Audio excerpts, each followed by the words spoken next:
ಇವ ವೀರೇಶ್ ಮನಗುಳಿ ಅಂತ ಹೇಳಿ ಮನಗುಳಿ ಬಾಗೇವಾಡಿ ತಾಲೂಕಿನಾಗ ಎಲ್ಲಾ ಬಿಟ್ಟು ಬರೀ ಈ ಸಾವಯವಕ್ಕೆ ನಿಂತಾನ ಅಷ್ಟ ಅಲ್ಲ, ಈ ಗೋಕೃಪಾಮೃತ ಇಡೀ ರಾಜ್ಯದ ತುಂಬಾ ತಂದ ಸ್ವಂತ ಗಾಡಿ ಮಾಡ್ಕೊಂಡು ಇಡೀ ರಾಜ್ಯದ ತುಂಬಾ ಅಲ್ಲೆಲ್ಲೆಲ್ಲ ಸ್ಟಾಪ್ ಮಾಡಿ ಎಲ್ಲರಿಗೂ ಪುಕ್ಕಟೆ ಹಂಚಿ ಬರ್ತಾನ. ಯಾಕ ರೈತರು ಅವ್ರ ಬಾಗಿಲಿಗೆ ಒಯ್ದು ಕೊಟ್ಟಿವಿ ಅಂದ್ರೆ ಮಾಡ್ತಾರ ಅಂತ ತಿಳ್ಕೊಂಡ್ರು ಮಾಡಿಸ್ತಾನ. ಅದ್ರ ಜೊತೆ ಇವ ಕಬ್ಬು ಬೆಳೆದ ನಿಮ್ಮಂಗ ಕಬ್ಬು ಬೆಳೆದು ಸಕ್ಕರೆ ಕಾರ್ಖಾನೆ ಕಬ್ಬು ಹಾಕೋದು, ಸಕ್ಕರೆ ಕಾರ್ಖಾನೆ ಕಬ್ಬು ಹಾಕೋರು ಶಾಣ್ಯಾರಲ್ಲಿ ಹುತ್ರ ಹಾಕ್ತಾವ. ಇವ ಈ ಬೆಲ್ಲ ತಯಾರು ಮಾಡ್ಯಾನ ಈ ರೀತಿ. ಇದೊಂದು ರೀತಿ ಬೆಲ್ಲ.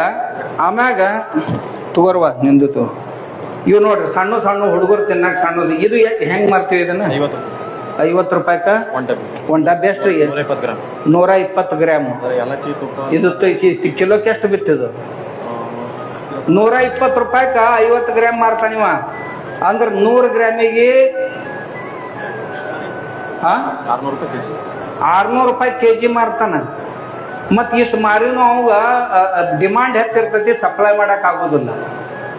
ನಾವ್ ರೈತರು ಇದ್ರೊಳಗ 10-12 ಪ್ರಕಾರದ ಬೆಲ್ಲ ಮಾಡಕ್ ಬರ್ತೈತಿ. ಬೇರೆ ಬೇರೆ ಬೇರೆ ಔಷಧ ಹಾಕಿ 8 ಪ್ರಕಾರ ಹಾಕ್ಯಾನಿವ. ಇದು ಅಲ್ದ ಇದ್ರೊಳಗ್ ತುಪ್ಪ ಹಾಕ್ಯಾನ, ಅರಿಶಿನ ಹಾಕ್ಯಾನ, ಶುಂಠಿ ಹಾಕ್ಯಾನ, ಶತಾವರಿ ಹಾಕ್ಯಾನ, ಅಶ್ವಗಂಧ ಹಾಕ್ಯಾನ, ಎಲ್ಲ ಹಾಕ್ತಾನ.